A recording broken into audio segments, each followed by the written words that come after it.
हो गया, चलो ठीक, देख देख। तो इस टॉपिक में हम लोग सीखेंगे हिंदी के कुछ महत्वपूर्ण प्रश्न को, ठीक है। तो मैं आपका प्रमोद सर, शुरू करते हैं। ये है चैप्टर श्रम विभाजन और जाति प्रथा, जिनके लेखक हैं डॉक्टर भीमराव अंबेडकर। डॉक्टर भीमराव अंबेडकर जो है एक दलित परिवार से आते थे, हम लोग जानते हैं और पढ़ते भी हैं, ठीक है। Good morning. तो लेखक का नाम भी पूछता है वैसे किताब के दृष्टिकोण से भीमराव अंबेडकर को, ठीक है। जानते हैं अब।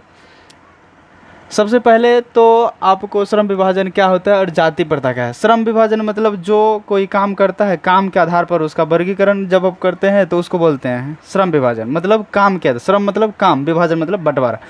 तो काम के आधार पर बंटवारा। और जाति प्रथा, जाति प्रथा मतलब जो जिस जाति से बिलोंग करता है वह काम उसी जाति का आदमी ही करेगा, दूसरा काम वो कोई व्यक्ति उसमें इंटरफेयर नहीं कर सकता है। सपोज दैट यदि कोई धर्म ग्रंथ पढ़ना चाहता है, यदि कोई निम्न जाति का व्यक्ति होगा तो जाति प्रथा उसको क्या करता है, तो उसको पढ़ने से रोकती है, मना करती है, ठीक है। तो ये हुआ जाति प्रथा। यदि कोई, हम आगे बढ़ेंगे कि उसमें बहुत अच्छे तरीक़ों से विस्तृत दिया है, क्या दिया है कि जाति प्रथा वास्तव में क्या होता है। तो जाति प्रथा जो जिस जाति का है, यदि कोई कुम्हार है तो वह मिट्टी का घड़ा ही बनाएगा, उसका जो बेटा पोता जो आगे का आएगा वो वही काम करेगा, उसके सिवा और कोई काम नहीं कर सकता है। अब जो किसान है, किसान का काम करता है, उसका जो बेटा पोता सब आएगा वह किसान का ही काम करते करते करते रहेगा, तो उसको बोलते हैं वो जाति है, जाति के आधार पर वह काम कर रहा है, ठीक है। चलिए सबसे पहले ऑब्जेक्टिव को देख लेते हैं, आगे पूरा लेसन को पढ़ेंगे। चलिए क्वेश्चन मेरा पहला है कि मुखवाचक क्या है। मुख मतलब बहिर, मतलब जो मुंह से बोल नहीं सकता है, ठीक है। मुख हाँ वही मुखवाचक या मुख नायक। तो नायक का मतलब हीरो, वाचक मतलब बोलने वाला, जो बिना बोले भी बोलता है, मुखवाचक है कि नहीं। तो मुखवाचक क्या है, तो वह पत्रिका है। क्या है मुखवाचक? पत्रिका। पत्रिका मतलब ये जो हम लोग पेपर ऊपर पढ़ते हैं, ये क्या है, मुख है, मतलब इसके मुंह में बोल नहीं, फिर भी ये क्या है, तो बोलता है, वाचक है, मतलब मुखवाचक, ठीक है। अब देखिए अगला क्वेश्चन है कि डॉक्टर भीमराव अंबेडकर का वाङ्मय हिंदी कितने खंडों में प्रकाशित हुए। तो वो लेखक भी थे, ठीक है। तो उसने 21 खंडों में प्रकाशित किया अपने वाङ्मय को, अपने लिखे गए किताबों को, ग्रंथों को 21 खंडों में प्रकाशित करके पाठकों के बीच में प्रस्तुत किए, ठीक है। देखिए तो तीसरा नंबर का क्वेश्चन है कि डॉक्टर भीमराव अंबेडकर के जो माता पिता, डॉक्टर भीमराव अंबेडकर के माता पिता का क्या नाम था, ठीक है। जान लीजिए, इनके माँ का नाम भीमाबाई और पिता का नाम रामजी सकपाल, ठीक है, याद रखिएगा। डॉक्टर भीमराव अंबेडकर के माता पिता का नाम जो था वो भीमाबाई और रामजी सकपाल। चलिए अगला क्वेश्चन है कि आधुनिक सभ्य समाज कार्यकुशलता के लिए किसे आवश्यक मानता है।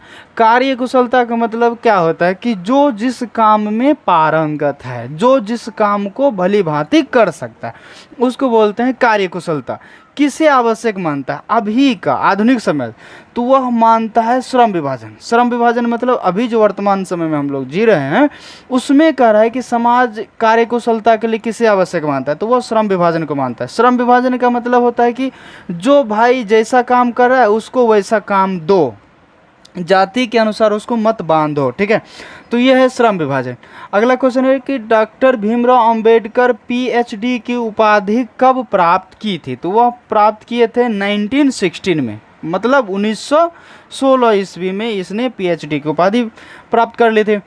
अगला क्वेश्चन है द कास्ट इन इंडिया, मतलब भारत की जाति। हिंदी में यदि बोलेंगे the caste in India where mechanism, किन की रचना है, तो यह तो इन्हीं का है, डॉक्टर भीमराव अंबेडकर का। चलिए अगला क्वेश्चन है कि आर्थिक पहलू से भी जाति प्रथा क्या है। आर्थिक पहलू, आर्थिक पहलू मतलब यदि किन्हीं को एक टाइम का भोजन नहीं मिल रहा है, यदि एक टाइम का यदि खाना नहीं मिल रहा है, तो उसको बोलते हैं आर्थिक तंगी, है कि नहीं। पैसा उसको टाइम पे नहीं कोई काम करने के लिए मिल रहा है, तो हम उसको क्या बोलते हैं, आर्थिक। तो उससे भी, आर्थिक पहलू से भी जाति प्रथा क्या है, तो उससे भी जाति प्रथा क्या है, वो भाई हानिकारक है, बहुत ज़्यादा हानिकारक है। अब मान लीजिए सपोज दैट कोई व्यक्ति है, यदि उनको किताब पढ़ने के लिए आता है, यदि उसकी इच्छा होगी कि नहीं हम आगे की और पढ़ाई करेंगे, तो जाति यदि वह निम्न वर्ग से पहले की होती थी, ऐसे कि निम्न वर्ग से होता था तो उनको आगे की पढ़ने के लिए क्या होता था, तो मना कर दिया जाता था। क्यों? छुआछूत के बंधन में बेचारा बंध जाता था, नहीं वो नज़दीक में उसको बैठने देता था, नहीं ये बैठने देता था, तो बेचारा क्या हो जाता था, बंध जाता था। तो क्या होता है, यह हानिकारक होता है। ठीक है, कौन पेशे को दोषपूर्ण निर्धारण करता है? पेशे, पेशे मतलब जो कोई काम करता है उसको दोषपूर्ण निर्धारित करता है, तो वह है जाति प्रथा, है कि नहीं? जो जाति क्या करता है, उसको बांध देता है, दूसरे काम करने से बाध्य कर देता है। ठीक है, ऐसा नहीं होना चाहिए। अगला क्वेश्चन है कि जाति प्रथा भारत में बेरोजगारी का कौन सा कारण बनी हुई है? तो यह कौन सी कारण बनी हुई है? यह अभी प्रत्यक्ष में है। प्रत्यक्ष मतलब अभी जो वर्तमान में चल रहा है, प्रत्यक्ष में चल रहा है, और यह प्रमुख है। इस सामान्य ऐसा वैसा नहीं है, प्रमुख कारण है कि नहीं? सामान्य क्वेश्चन सामान्य रहता तो चल सकता, लेकिन यह प्रमुख है। ठीक है, अगला क्वेश्चन, डॉक्टर भीमराव अंबेडकर का जन्म किस राज्य में हुआ? डॉक्टर भीमराव अंबेडकर का जन्म किस राज्य में हुआ? तो महू मध्य प्रदेश में, मध्य प्रदेश में, सीधा याद रखिएगा, मध्य प्रदेश में हुआ था इनका जन्म। चलिए, डॉक्टर भीमराव अंबेडकर किस वर्ग के परिवार में जन्म लिए थे? तो ये लिए थे दलित वर्ग में। किस परिवार में लिया था? दलित परिवार में लिया था। जातिवाद के पोषकों द्वारा श्रम विभाजन किसका दूसरा रूप मानता है? तो जातिवाद के पोषक पोषक का मतलब जो जातिवाद को बढ़ावा दे रहा था उस टाइम में। ठीक है, तो अब उसका छुआ हम नहीं कहेंगे, वो मेरा उससे हम छुआ गए, है कि नहीं? अब तो हमको गंगा स्नान करेंगे तभी जाकर के क्या होंगे, हम शुद्ध पाक होंगे, तो है कि नहीं? तो ये हो गए कौन? जातिवाद के पोषक, उसी को कहा जाता है जो पोषता था, और जातिवाद को हम पोष के रखेंगे ना।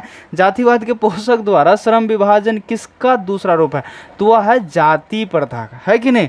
वो लोग क्या चाहता था कि ये फलना जाति है ना, फलनी जाति का, उसी में डूबते रहे, उससे बाहर निकले नहीं, और हम उससे क्या करें, लाभ लेते रहे, है कि नहीं? तो ये जाति प्रथा का था रूप। जाति प्रथा किस प्रकार का श्रम विभाजन है? जाति प्रथा जो है किस प्रकार का श्रम विभाजन है? तो ये अस्वाभाविक है, अस्वाभाविक है, स्वाभाविक नहीं है। स्वाभाविक जो स्वतः हो जाए उसको स्वाभाविक, और जो स्वतः नहीं हो उसको क्या बोलते हैं? अस्वाभाविक। तो जाति प्रथा जो है वह क्या है? तो अस्वाभाविक है। ठीक है, जाति प्रथा के अनुसार श्रम विभाजन का आधार क्या है? मतलब जाति प्रथा के अनुसार श्रम विभाजन का आधार क्या है? तो हम लोग पहले ही जान गए कि जो उनका पिताजी कर रहा था, दादा कर रहा था, वो ही करे, है कि नहीं? उसका भी संतान। तो यह पैतृक पेशा है, मतलब उनके पिता के द्वारा जो पेशा अपनाया गया वही पेशा अब इसके सर पर भी मढ़ा जाएगा, मतलब उसको कहते हैं पैतृक पेशा। ठीक है, पैतृक काम। श्रम विभाजन और जाति प्रथा शीर्षक किनके द्वारा हिंदी में रूपांतरित की गई है? ये जो है श्रम विभाजन और जाति प्रथा जो हम लोग चैप्टर पढ़े रहे हैं, वह जो है वह इंग्लिश से अनुवाद है। किस में है? इंग्लिश में, पूरा का पूरा कॉन्सेप्ट इंग्लिश में। तो उसको हिंदी में लाने का श्रेय किनको जाता है? ये जाता है आपको ललई सिंह यादव जी को जाता है, कि इसने क्या किया, उस इंग्लिश को हिंदी में कन्वर्ट करके हमारे तक पहुंचाया है।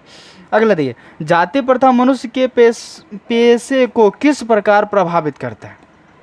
जाति प्रथा जो है मनुष्य के पेशे को किस प्रकार प्रभावित करता है? तो वह यह मनुष्य को जीवन भर के लिए एक पेशे में क्या करके रख देता है? बांध के रख देता है। अब तुमको वही काम करना पड़ेगा, चाहे तुमको काम आए या चाहे काम नहीं आए। ठीक है, तो यह मनुष्य को जीवन भर के लिए एक ही पेशे में क्या कर देता है? वो बांध के रख देता है। ठीक है, चलिए अगला क्वेश्चन है कि विडंबना का क्या अर्थ है? विडंबना का मतलब यह हमारे समाज की विडंबना है कि नहीं?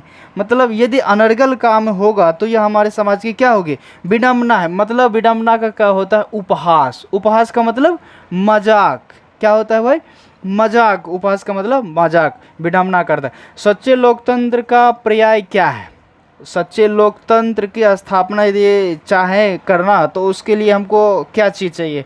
तो उसके लिए हमको चाहिए भाईचारा। भाईचारा मतलब आपस में मेल होना चाहिए। भाईचारा का मतलब दूध और पानी के जैसा मेल होना चाहिए। कैसा होना चाहिए? दूध और पानी के जैसा मेल होना चाहिए।